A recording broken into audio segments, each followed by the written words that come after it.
All right, welcome listeners. It's good to have you join us. Thanks for tuning in to this episode of the UNSECURITY podcast. This is episode 141. Yeah. Wow. Oh my God. I haven't done show notes in like the last 3 weeks because we've been too damn busy. Yeah, I know. It's been crazy. Well, the date is July 29th. It's another thing I can't believe we're already done with July, man. I know. Like if you look back at the year, I mean, look at all the shit that happened this year. It's so far. I mean, yeah, it's just a blur. Last 8 months, you had, SolarWinds, Hafnium, Kaseya, like now all the Microsoft stuff that's going on. It's been, from a work perspective, just bananas. Well, the Colonial Pipeline, right? That was another big one. Yeah, and the government coming out. I don't know if you saw the cybersecurity requirements that are now are being required for utilities, which is a plus.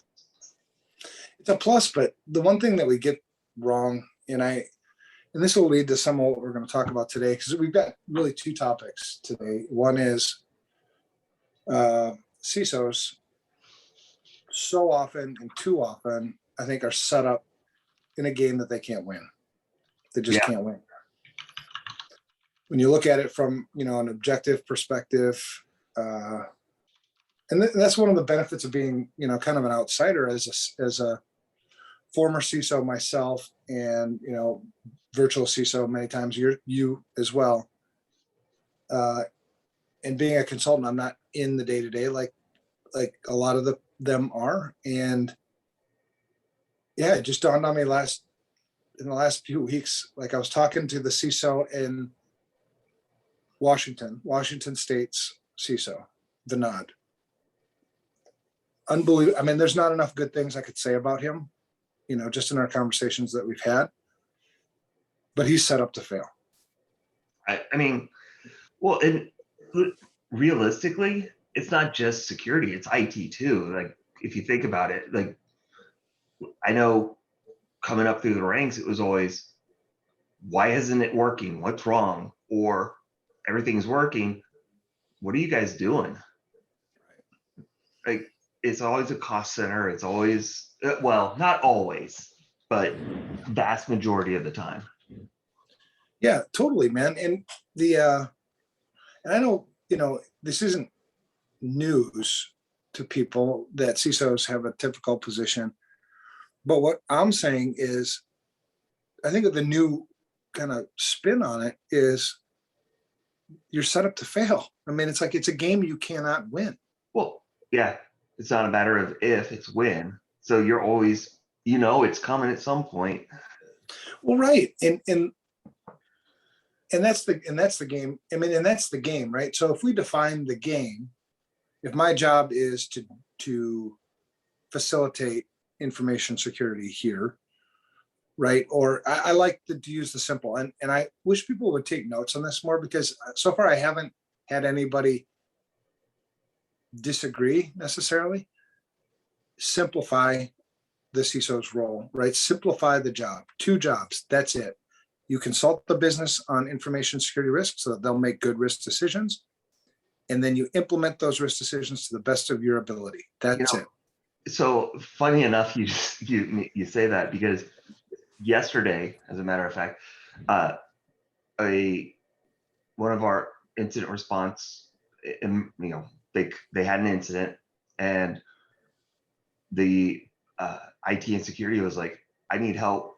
What do I tell them to get MFA enabled?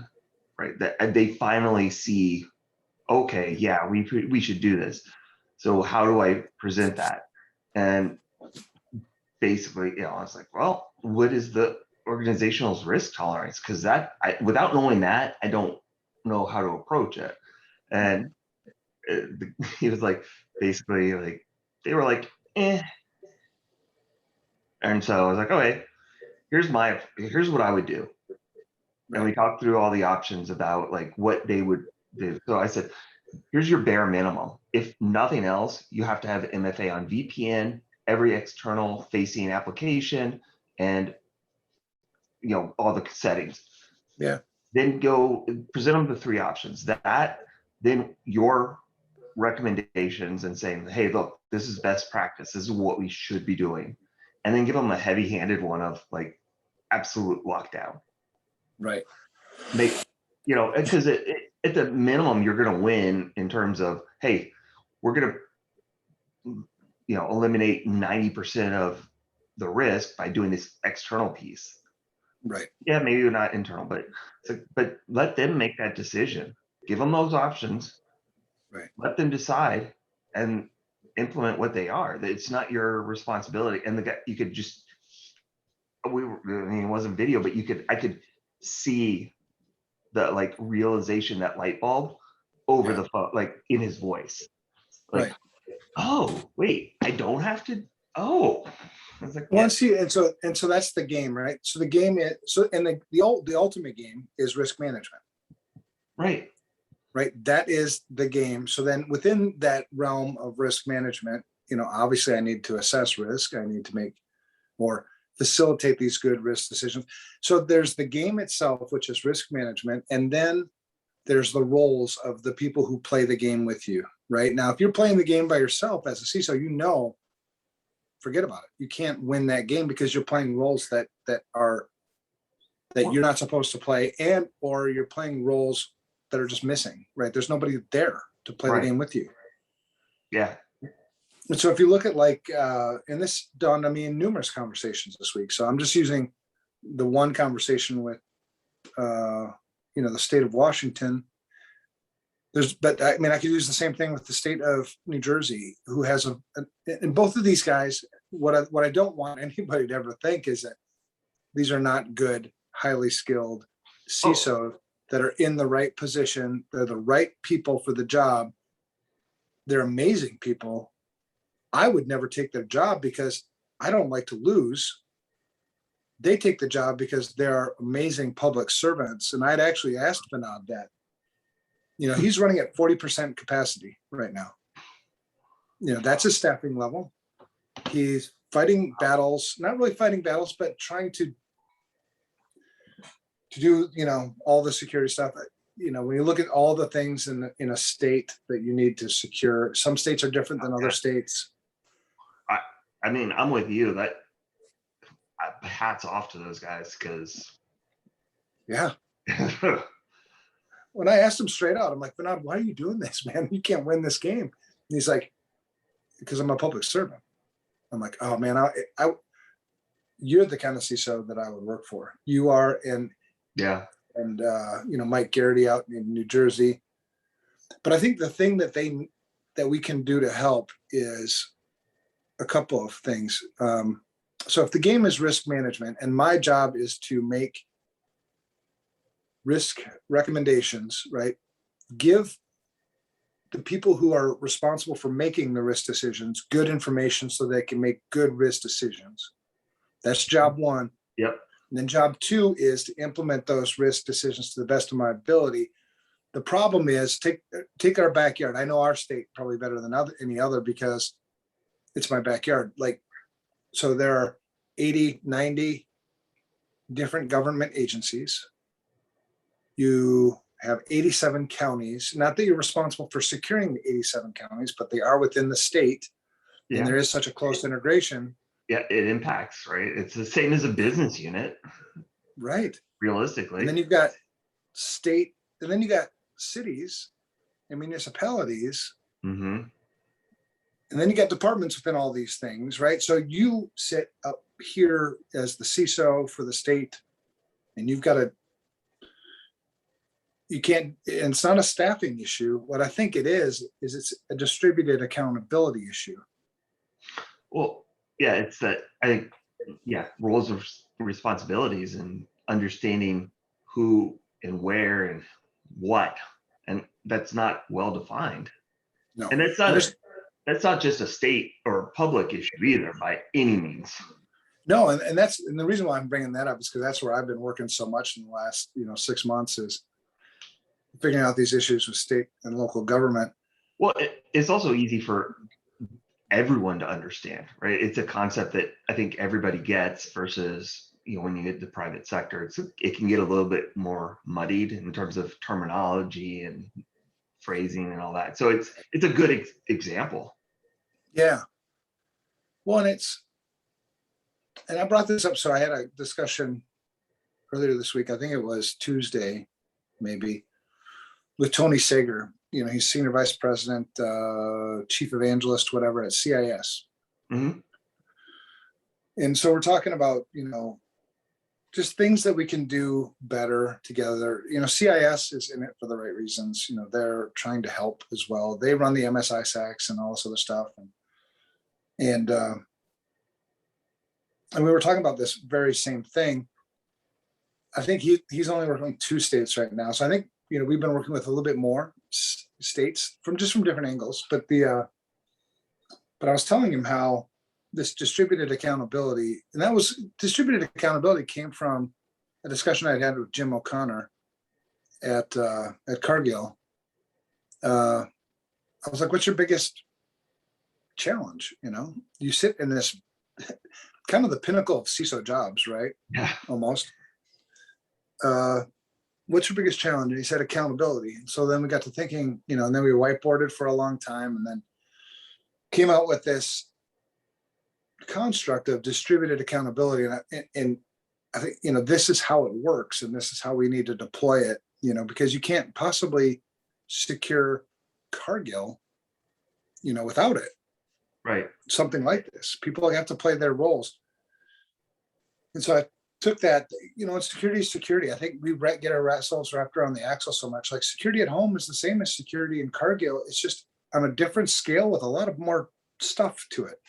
Right.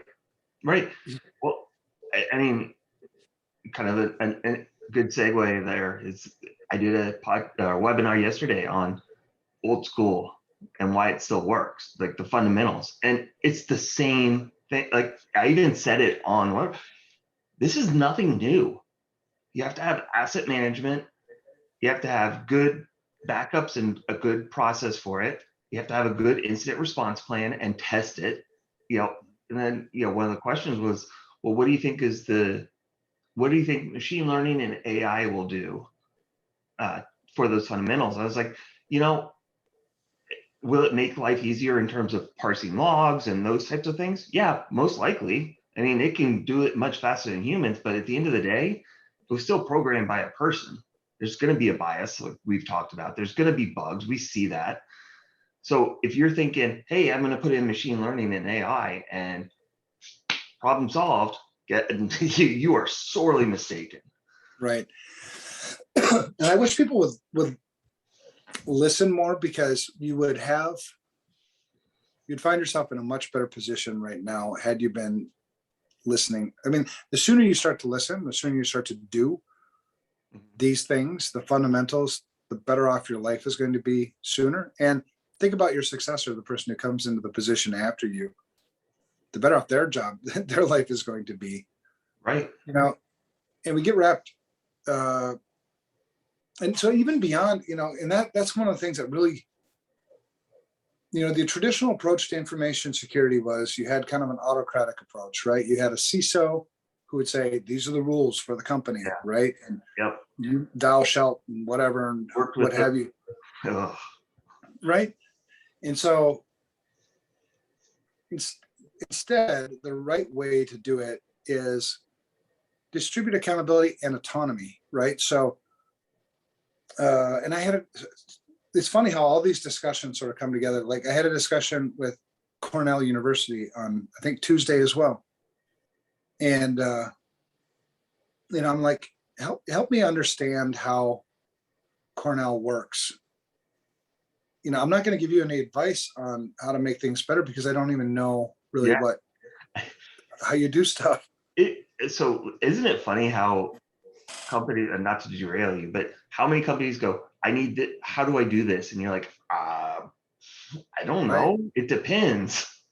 Yeah. Oh yeah. They just expect us to like be able to give them almost like that easy button. Well, that's been a barrier, in talking to state CISOs too. I think a lot of times, if they really knew what we were trying to do, I think more of them would accept the phone call. But Mm, it's sort of good that they haven't, because my hands are really, really full right now with, the 5 I'm actively working with. yeah. But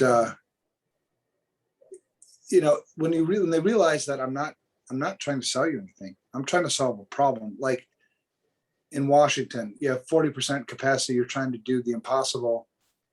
Maybe there's a way we can change the way we play the game to Right. put you in a better position to win. Same thing with Cornell. So he was explaining to me how the school works. And I'm like, wow, that's pretty fascinating. It's an amazing school. You've got research faculty, right? And you've got PhD. They're an R1 research, I think that's what we called it, R1 research university, which means like that wins, right? Even over the undergraduate stuff, right? It's the research. Top tier, right? Millions and millions, maybe billions of dollars of research money, going to really cool things, and you cannot get in the way of that stuff. And so, as I was talking to this guy at Cornell, I was like, this stuff, it translates so much to what we're trying to do at States too. You know what I mean? And so the parallels are like nuts, man. So for instance, you are complaining, he was complaining, you're complaining about the fact that you can't get these research faculty to do the things that you think they should do. Well, how about if you gave them the autonomy to decide to themselves what they want to do and how they want to do it? Mm-hmm. And you just account for that risk in the overall picture of things, right? So, and you don't force it, right? You say, who wouldn't like this in terms of like faculty? Like, I'm going to put you in control. I'm going to let you call the shots. I'm going to let you tell me how you do security, how you want to do security here. No judgment.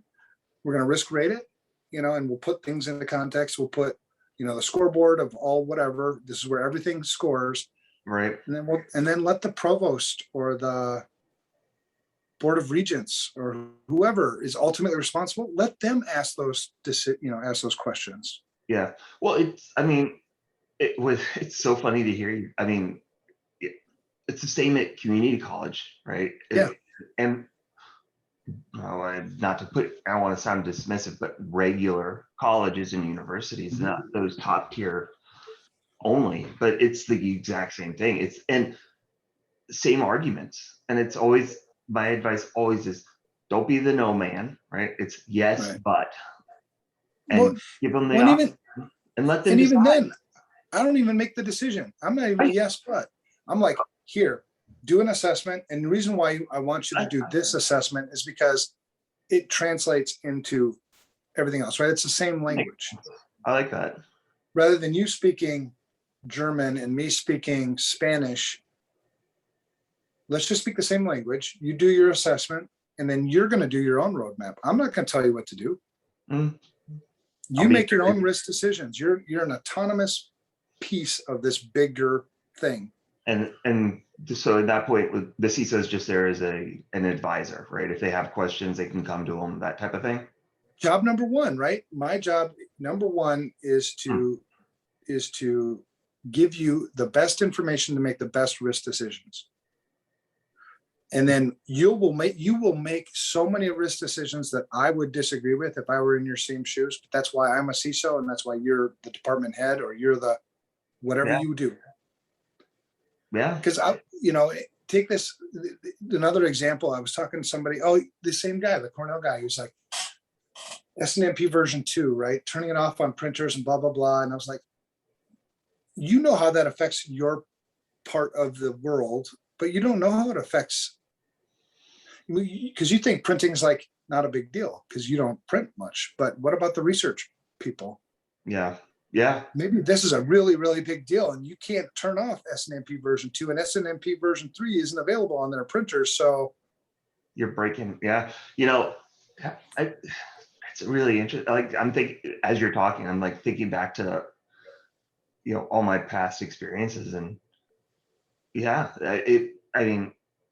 to some extent, not nearly that level, but that it makes sense. I think it's that next level up from that yes, but, right? Yeah. It's like, hey, sure, you can do that, but here are the risks of it, and here's some options. You make the decision, but Right. it's taking that piece off of your plate as a CISO and giving it to the business unit or the whoever. And it's interesting. Well, yeah, and then that way I'm now more of an ally, a consultant to you. I facilitate your risk decisions. If you have questions, yeah, I'm here to answer those questions. If you want my opinion from a security perspective, I can give you those opinions. But at the end of the day, you make the risk decision for your research department, not me. You wouldn't let me anyway, right? I mean, Right. even if I tried my hardest to like, no, you must do this, I always lose that game because you have the money. I don't. Right. So in that model, their responsibility would be to conduct that risk assessment, make those decisions, and then report that up to the CISO so that they can take that into account. Well, exactly. So I can put this into context because who I report to will be the provost or the board of regents Right. or in a company, the CEO. Right. So I'm going to take all this information so that the CEO can make their good risk decisions as well. And they might see that your department, your research department, is a glaring red. That's fine. And then the president or the CEO or the provost or the board of regents will ask me, why is that one red? And I will tell you because that research department makes their risk decisions. They're an autonomous, within the bigger picture, an autonomous, entity. One of the things we cannot do from a security perspective is get in the way of their mission. Yeah. So these are the risk decisions that they made. We support them. I can't not support risk decisions you make. It's not my risk tolerance. So I may be like, I would never accept those risks, but I don't live there. It's not my risk, not my house. Right. As long as you've accounted for it in the overall picture, right? Like I think, yeah, that's where you would put in, maybe some pretty significant network segmentation, some ACLs, really restrict access in and out of that department. Yes. But within that pod, it's a free for all. Or maybe it's so risky that we just set them up as a completely different entity within this bigger entity. Yeah. And so, but now I can have this decision, I can have this discussion with the provost or the board or whoever, because they can ask, why is this one red? That's a great discussion. Yeah. That's a discussion that's a discussion we would never have before. Right. So now I'm giving them better information to make their good risk decisions. I'm like the good guy in all this, right? I'm facilitating, I'm moving pieces around rather than me being the person who is trying to do all these risk assessments myself or do a big risk assessment and then force a whole bunch of controls that won't work anyway. Yeah.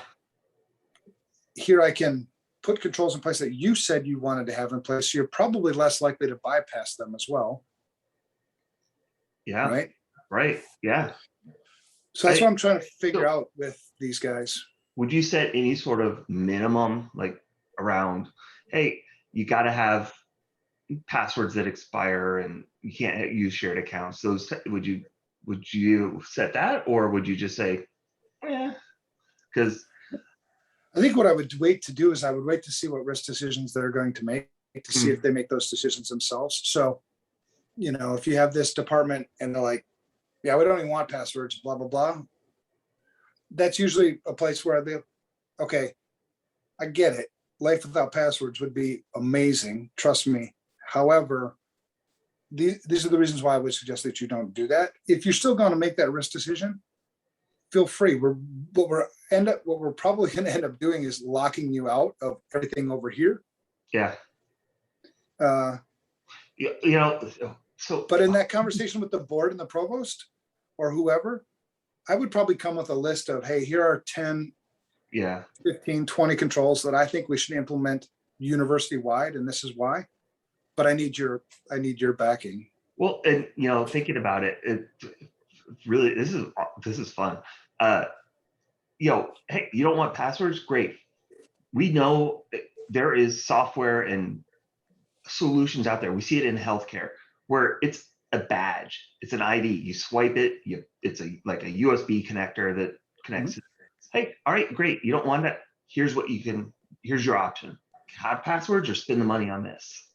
Yeah. That would be kind of the so interesting. Yeah. Yeah. Well, I think it's the only way to do it well. And then you take that same thing to the state of Washington, put a construct in place where you've defined where are sort of my administrative units, or you call them organizational units, or you can call them entities, whatever you want to call them. And I think there are, just like we went with Security Studio, there are 3 different types of entities: administrative entities, physical entities, and technical entities, right? Mm-hmm. And so figure out where all those things fit in the big picture of things. Like if you have a department that basically has their own policies, their own security, their own everything. Well, that's an administrative, physical, and technical entity. That's its own entity, but I still need to know from my level the things that they're doing and account for it in my overall risk posture. Yeah. And then you have some that just have ghost IT. They use our policies. You know what I mean? And okay, great. Have ghost IT. I'm not going to tell you I'm not going to tell you how to run your business. But what I do need to know is what security risks that ghost IT brings into the bigger picture of things. Right. Because maybe I need to segment them too. And you'll have to pay for it because it's your ghost IT. Yeah. It's almost hey, here's the business's minimum. If you're going to say you're going to stray outside of that, well, you're going to get cut out. Yeah. Yeah. So I think that's one of the ways we can try to change the game that we're playing, because the way you're playing today, the way most CISOs are playing the game today, they're not going to win. And who suffers for it? A lot of people will say, "Oh, the poor CISO." Well, actually, it's the poor people that trusted the information with the organization. That's who ultimately suffers. Right. Take the state of Minnesota. That ain't the CISO's information. Right. That's mine. It's yours. Right. That's, and I think that's the next place you go when you talk about this distributed accountability is once you get your feet under you on this piece, well, then why wouldn't you go to the next level? Why wouldn't you go to, hey, Brad, these are your responsibilities with information security. Your house, your responsibility. The technology you put in your house, your responsibility. How you secure it, the rules, all that stuff. And the reason why that's important is because your shitty security or great security has an impact on everybody else's. As long as we keep connecting people, because I know you'll have a lot of people say, well, what about the privacy issues? You gave that crap up. Right. If you want to get that back, then you can try to claw that back, but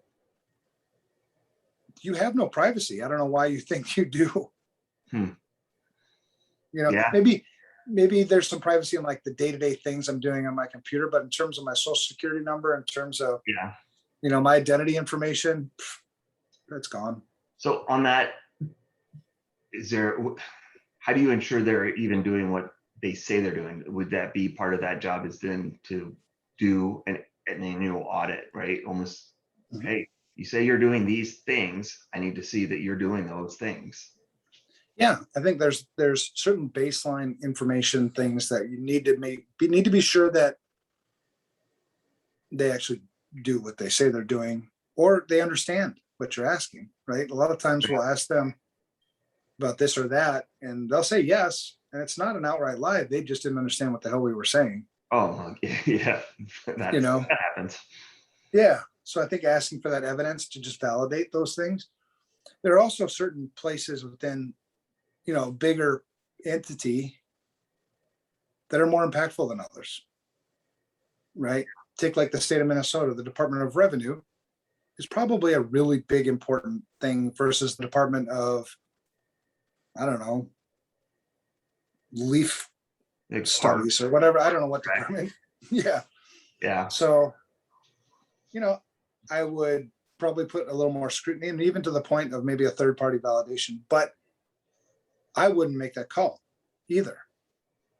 I would have the governor make that call. I would have the legislature make that call. Legislature, here's your scorecard. This is what security looks like in the state of Minnesota today.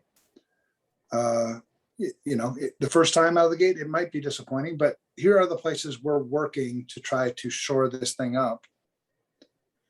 And then you'll you'll have those discussions, because you have to start with these discussions. They're just not happening. None of them. No. Oh no. Again, it's like, we talk about, security isn't an IT issue, but they are so tightly tied together. And especially from how most organizations view them, so yeah, here's what we got to do. I think so. And I mean, at least it's worth a try, and everybody's invited to play. And I was talking with, like I said, I was talking with CIS, and he's like, oh, distributed accountability. I like that. And I'm like, I think, let's work together. I don't, it seems like a very logical way to play this game, or to redefine the game, to put us in a better position to win. Yeah. So it's interesting. Yeah. It's kind of like I said, it's taking that, how we've been saying to do it, and kind of, spreading that. Wow. Interesting. Yeah. Well, it's ironic too, because I'm a faith guy, man. And you look at like Security Studio and how we built the sub entities, and I'm like, damn, that all makes sense now. Because a lot of times, as an ADD person, you create things, and maybe in the way back subconscious, you're thinking this other thing. And then when that other thing in the subconscious comes to the conscious, you're like, oh yeah, we built this. Well, of course, just because of how I'm wired, is I just am like running through all these scenarios. And it's interesting because I just shown one of my VCISO earlier this month. I don't know, like you said, I don't know what day it is. Right. They're international. And I was talking to them about sub entities, and it's like, oh, so we could have a Europe, we could have an Asia, I was like, yeah. And then how they run it is, we can put in, okay, we know that IT is going to be the same across the board. That's right. How it works, or whatever it is. But then they can put in what's relevant for them, and we can see and break it down. And then you have an overall organizational, international level, and the Americas, the Europes, all these different. And so it kind of it aligns very closely with what you were saying. It was, sure. It wasn't, I don't think I'd taken it to the level of it's up to them, but it was very much in that thought of, okay, let's find out where they're at. Yeah. Yeah. Well, and because and I think it almost has to be up to them, because I don't know what it's like to sit in your chair. I don't know what all the intricacies that go into, let's say, a marketing department, or the research faculty, whatever department they're doing. I don't know what things you actually need, and it would take me, I don't think I could ever understand it, intimately enough to make good risk decisions for you. Right. Yeah. Yeah. But I can take that stuff up to executive management, so that now they're like, oh, okay, this is what security looks like here. I don't like these 3 reds. Mm-hmm. Okay, well, let's go talk to these people with the 3 reds and figure out ways that we can either make them orange or gray or blue, or maybe we treat those reds as like, okay, you're over here, then we're just going to block you out of everything else. Yeah. So when shit hits the fan in your department, it doesn't affect everybody else. I mean, exactly that. Hey, you need to do these things, or we're isolating you. And hey, your call. Whatever you want to do, I don't care. I'm going to protect the organization at the end of the day.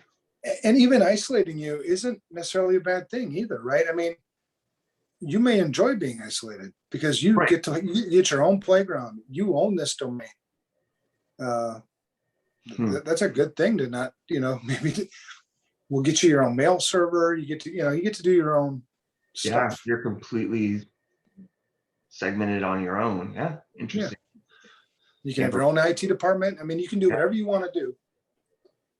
But we just have to account for this and, the grander scheme of things, and this is where we're going. So right now I'm working with Minnesota, Iowa, New Jersey actively on this type of strategy, trying to put them into a position where, they can win. And then we'll take those case studies as we continue to make good progress to other places.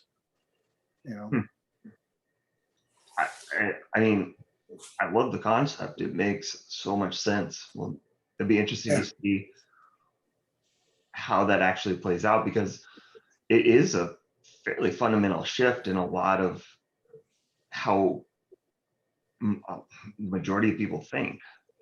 Yeah. Well, and it gets them into the game too, right? Because we all know that whether you believe it or not, you're part of the game. You can't not be part of this game. So what role do you play in this game?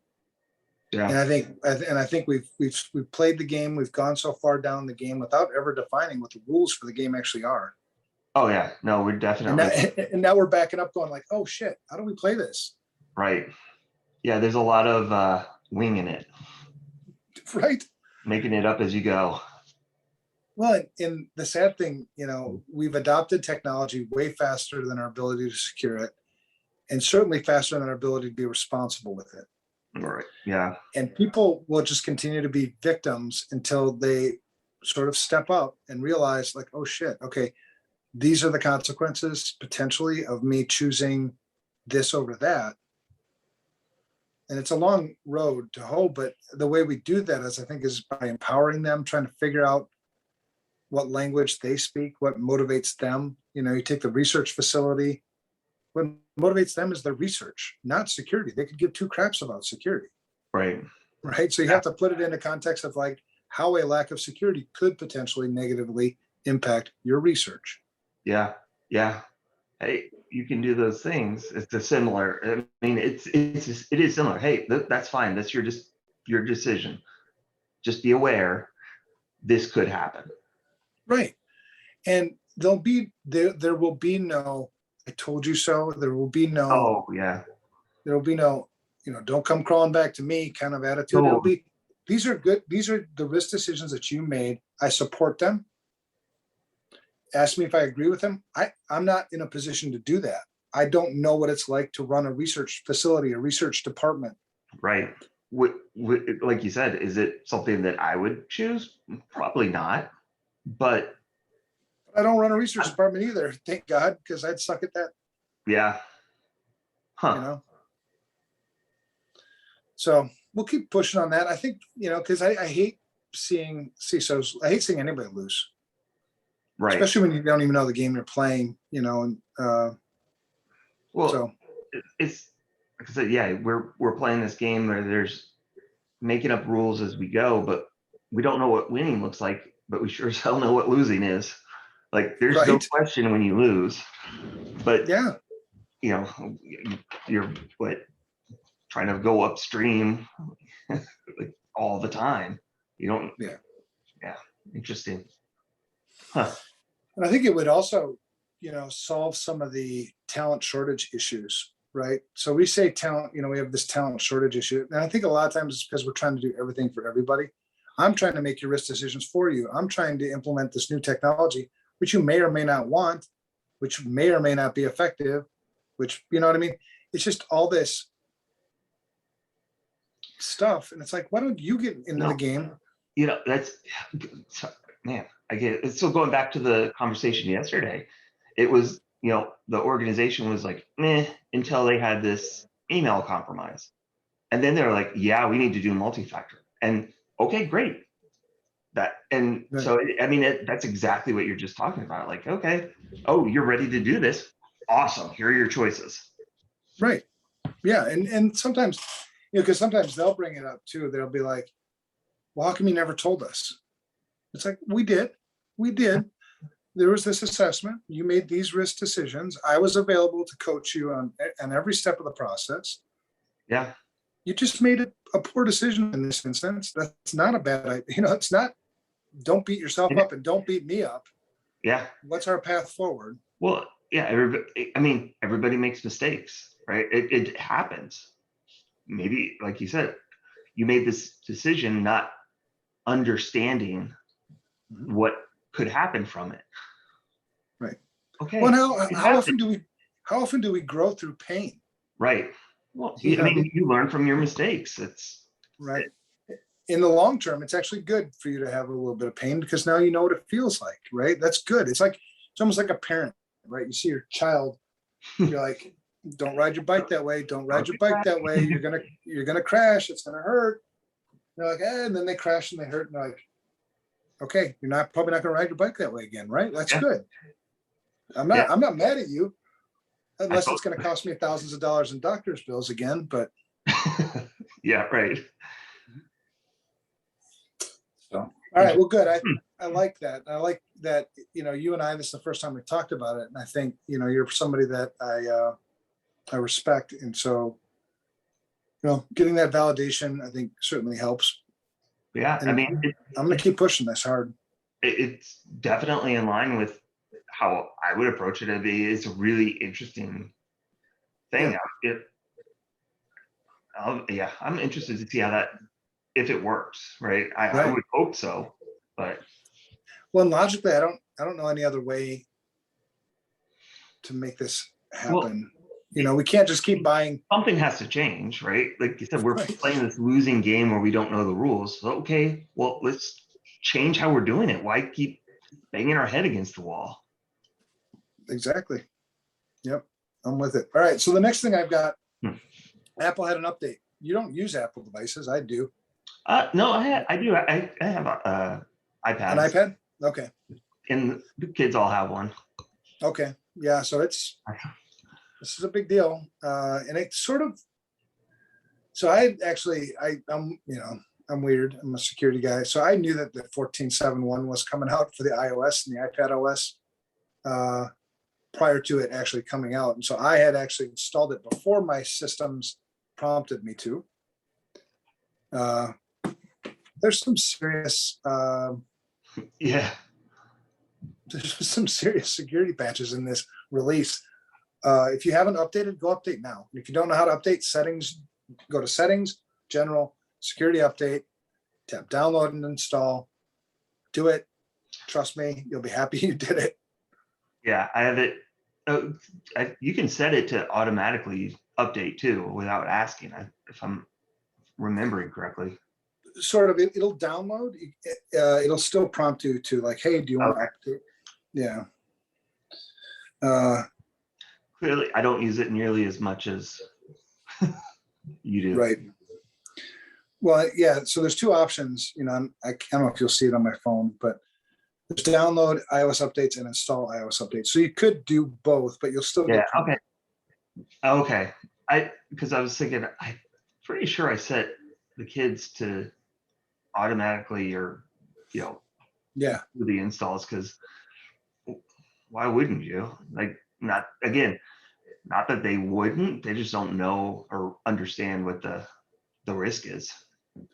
Right. Well, and it's getting a little bit, well, it's always been crazy, but because depending on how many applications you run on your iPhone or iPad, you're constantly updating those.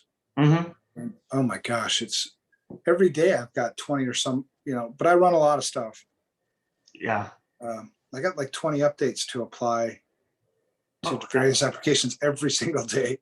Yeah, I have I use it for a different reason than you. I use it more for like entertainment and kind of like downtime. But yeah, it's 5 to 10 every day. It's nuts.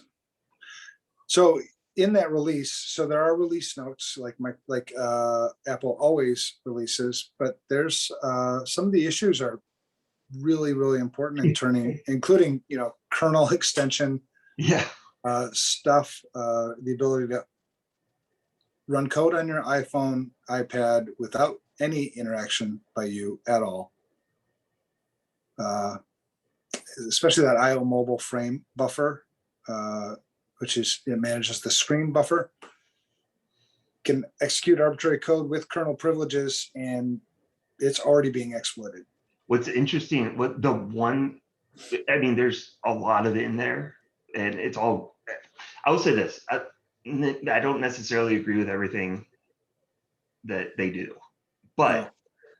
I will say, I think their release notes and what they include are really probably some of the best. Yeah. But Agree. the one thing that I think was the most interesting to me was that how fast they fixed the zero-click attack that was being, that people believe was used for the Pegasus spyware. Like, holy cow, that's absurd how fast they turned that around. Right. Well, yeah. Well, it's protecting the integrity of their ecosystem, right? The Apple ecosystem. Yeah. But I mean, think about how long it took Microsoft, and I have to look, did they even fix Print Nightmare at this point, or is it still a workaround? Because they tried to push out the patch, it didn't work. They pushed out another one, it didn't work. I've become more and more anti-Microsoft as each day goes on. It's funny, so totally off topic, but sort of in line with it. I set up my personal laptop. I pulled it out of storage because I honestly hadn't done anything with it since we moved. So 3 years. Yeah. Upgraded a couple of things, but yeah, I have a Microsoft license. Did I put that on? No. My base OS on that, actually, I just put on Kali because nice. That's what I'm familiar with. And then, yeah, I've got virtual machines and everything running, but you know, I'm like, no, I don't really need it. No, yeah. Well, the weird thing is too, is I think many users don't realize that Apple had just released an iOS update 14.7 about a week ago. So this is, if you're thinking, well, I already updated, probably not. A week ago. No, go check again. You probably have a 14.7.1 update. The 14.7.1 came out 2 days ago, right? The 27th. Yes. Yep. And it's crazy how many, like 14.7 had some pretty good security updates to it. Mm-hmm. And 14.7.1 has more. Yeah. If you're using an Apple, just go check it again. Go check it now. Yeah. And update. Simple. And there are those security updates, certainly have, certainly are worth it. Well, that's all I have for today, man. You got any shout outs for anybody? Gosh, so many. Everybody, I would say just everybody that's been supportive of me, just the last few months, 6 months, whatever. Yeah. With everything, just knowing I've got people that I can trust and lean on and have support. It's been phenomenal to have that. And luckily, like we were talking about before the show, it seems like things finally kind of turned a corner. I don't knocking on full wood right now, brother. I know. I was gonna say I don't want to jinx it. So, but yeah, thank you to everybody that has listened to me kind of vent. That's what's kept me sane, to be honest. Well, dude, you went through some tough times, man, and a lot of people don't. We don't share a lot of the personal details, right. on for your own benefit and mine and whatever. But you've had a rough road the last 9 months, man.